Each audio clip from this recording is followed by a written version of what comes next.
The shroud of the dark side has fallen. Begun. The Clone War has.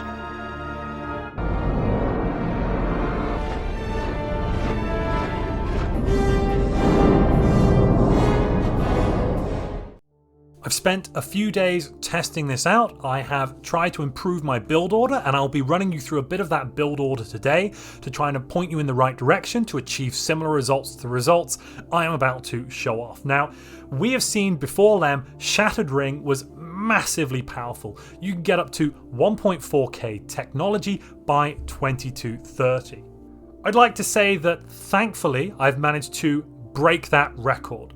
I am now going to be showing you today some builds and some run-throughs that are more powerful than pre-Lem Shattered Ring. If you only knew the power of the dark side. They've taken away one of our fantastic origins, one of our overpowered origins, and they've replaced it with an even more powerful origin. Now, I hope that in the hotfix next week, they reduce some of this insane pop growth that we've been getting. It is absolutely bonkers. You can get across your empire up to plus 50 pop growth on your planets in total with this start. That is nuts. You can comfortably get to almost 100 pops by 2230. You can comfortably get to 70, 80 or 90 in the early 20s, and with those pops you can do a lot. Now, on top of that, you can also go down the clone ascended path. Of course, that is going to give you even more bonuses and make it even stronger. If you enjoyed this video, please caress that like button. If I get even one like, I will promise to bring you a crazy build with merchants. This is the build I'm going to be showing off today. Now, the first thing I want to say that is very important is that the build itself here doesn't really matter so much. The important part is Clone Army. That's going to be giving us a fantastic number of pops, fantastic fire rate, reduced ship upkeep, all of those brilliant things. Now, I am running Technocracy, which was very powerful pre-Lem. Now it's a little less powerful. There's a higher consumer good upkeep, but we're just going to have to manage that today.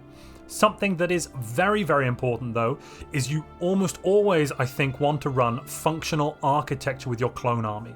Those VATs are going to use up extra building slots, and you really do need building slots to be able to provide enough jobs for all of your clones. In terms of ethics, I've gone Fanatic Materialist just for the Technocracy, and I've also gone Militarist because that'll give us some bonuses with regards to researching ships. We're going to get bigger modifiers to roll for specific ship classes, and as well as that, it will increase the fire rate. Now, the first build I actually ran was Egalitarian.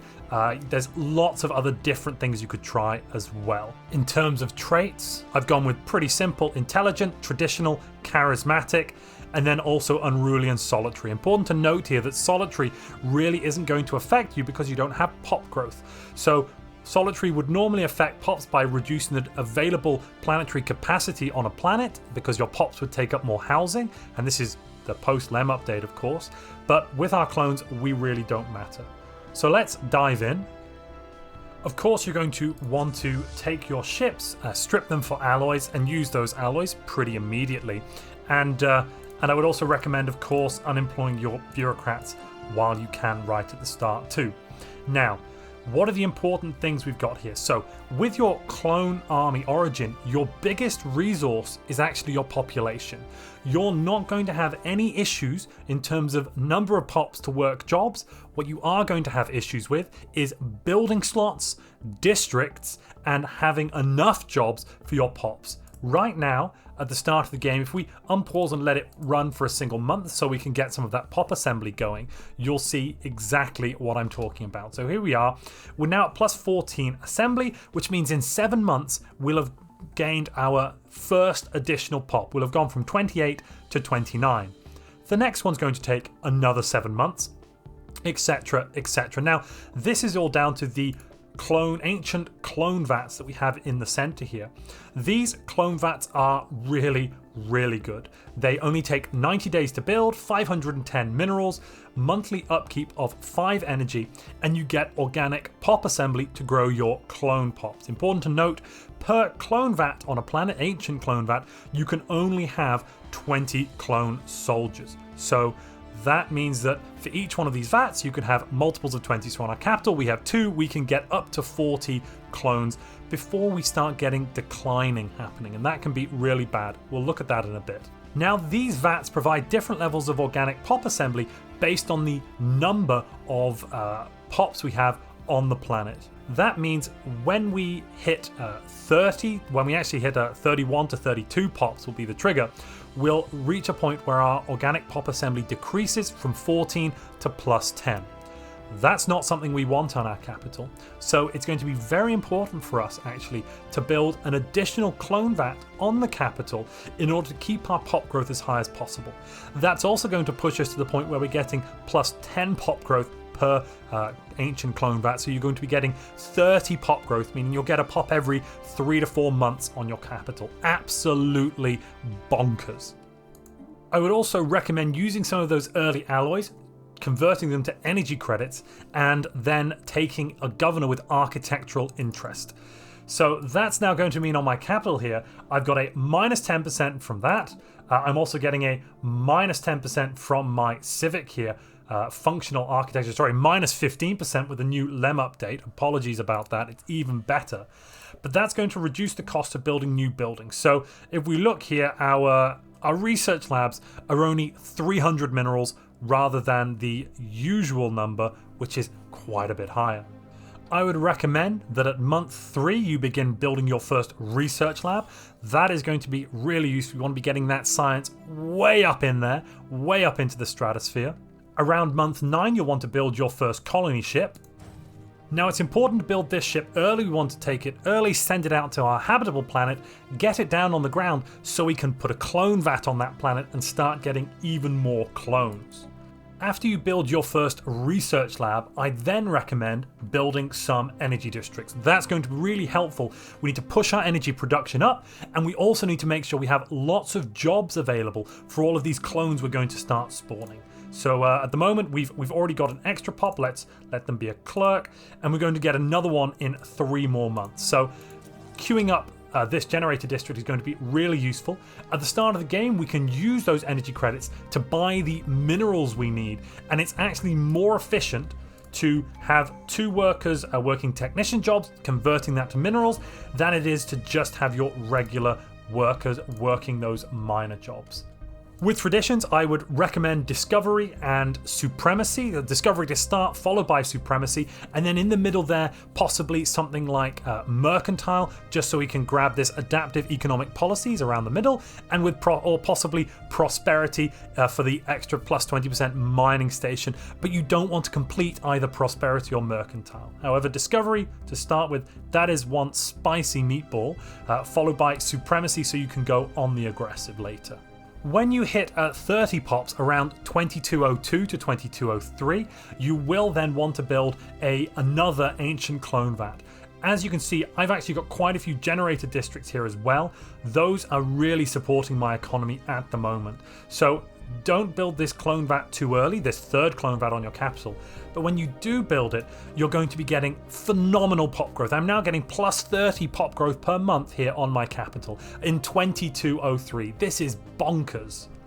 The next thing that is really important is your homeworld. Make sure that you begin the excavation site on your capital as soon as possible. If you can get an archaeologist, a scientist of the archaeologist, increase that speed, that is really good.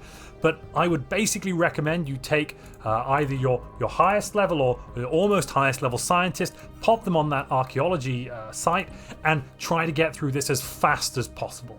Now, don't be too worried that your science, I mean, we're at 2210 now, and my science is only 183. That seems, for some sort of broken or rush build, that seems quite low. But don't worry, because we are only at 58 pops. Once we get to 90 pops, once we get to 95 pops, in the next 5 to 10 years, or a little bit longer actually, but that is when we're going to be really exploding. At some point, after you finish the excavation site, you're going to come to a genetic crossroads. Now, you can do one of 2 things. You can either go with the clone fertility, and then all of your clone bats will be destroyed.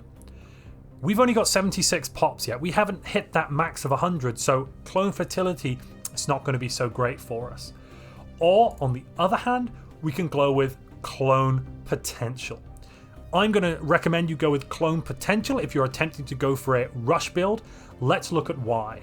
So I went with clone potential and now I have clone ascendant. So let's go and jump in and look at our pops. We started off with clone soldier and now we've got clone soldier ascendant. What does that give us?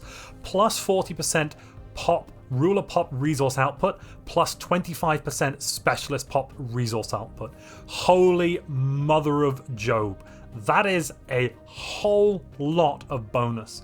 Now, of course, we are a technocracy, which means we have access to the science directors. That also means that these science directors are getting really big bonuses. We are going from plus 5 of each science category to plus 10.5 with these science directors. They are each producing 30. We've got 3 colonies. That's 90 science just from 3 pops. Wow. We're also getting quite a few researchers. Now, you do, of course, want to get this clone ascendancy as quickly as you can if you're going to go down that path. If you're going to go down the other path, that's really not what I'm looking at here today. I'm looking at trying to maximize the utility of these clone pops that we have. You're also going to start noticing on your capital, where you've got 3 ancient clone vats, you'll have some jobs issues. So here on this planet, I have 1 worker unemployed, and I've run out of districts. I'm full up on districts. I have a locked building slot. I'll probably replace this agriculture district with a city district when I have the minerals, and then build another research lab here on this slot. But that is going to be a problem. Now, what can we do to combat this? Well, we've got a bunch of clerks. They're pretty crap. We don't even need them. So what I would recommend you do around 2220, roughly, you are going to want to, when you've got plenty of jobs on this planet here, on your third world, second or third world, demolish the ancient clone vat on your capital, build a clone vat here, and then manually resettle all of the pops to bring you back down to 40 from your capital to that other world. Of your worlds, you are going to want to make sure at this point you can either go one of 2 routes. And I'm going to look into, I'm going to show you where each of those can take you, but you can either start going alloy focused at this point, around 2215, and you can pump up your alloy production on one planet. I'm probably going to do that here on this one.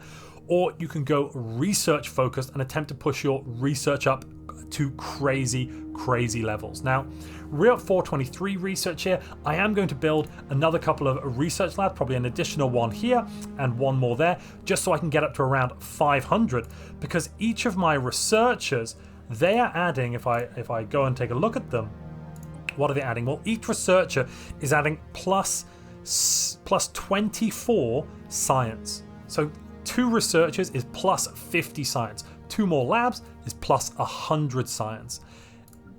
That's crazy levels because of all those bonuses.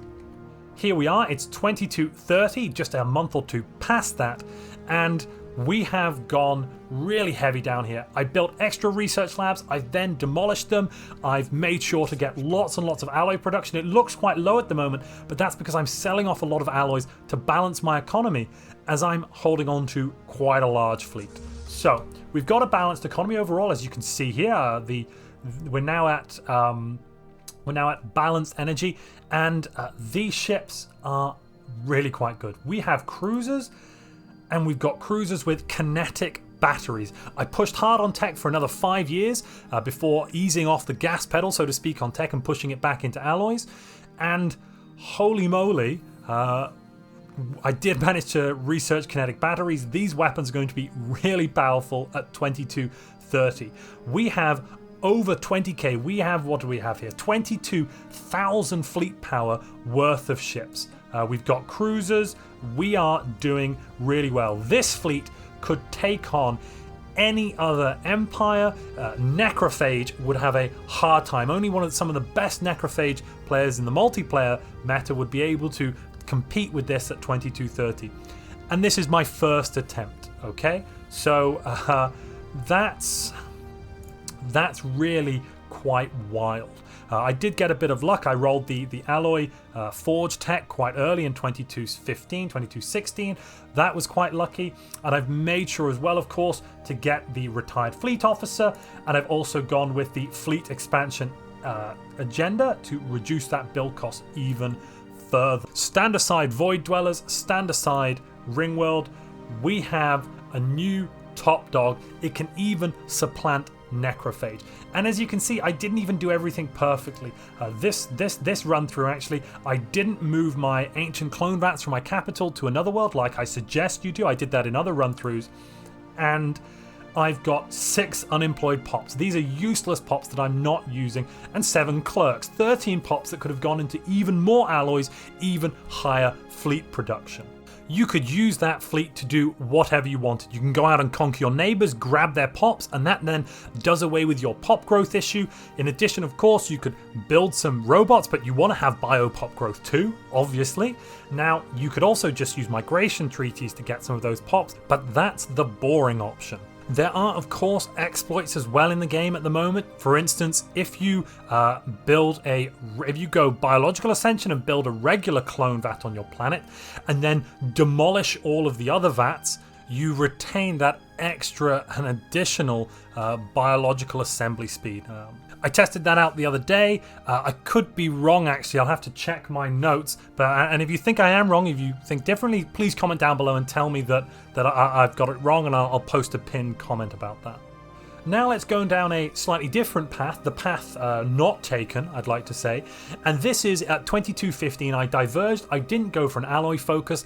I went for a technology focus.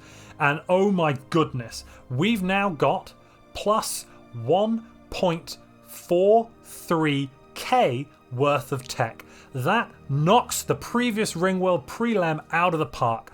We have, let's look at our planets. We have 20 researchers, 6 researchers, 14 researchers. And actually, we've also got 1 roboticist, because I just want to make the point here that if I was going to go down this route, the tech rush, I would actually probably go with the robotics and then some form of synthetic ascension. Though I wouldn't want to synthetically ascend my primary species, but I would probably be forced to do that, as you can't modify them.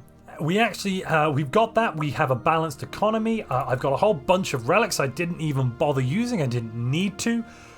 This is massively, massively powerful. It's just silly. I mean, what have we got in terms of technology? We have researched. Where are we? Here we are. We've got droids. We've got cruisers. We've got the whole shebang. This is bonkers. I don't know how to put it other than that. Plus 1.4k tech at 2230.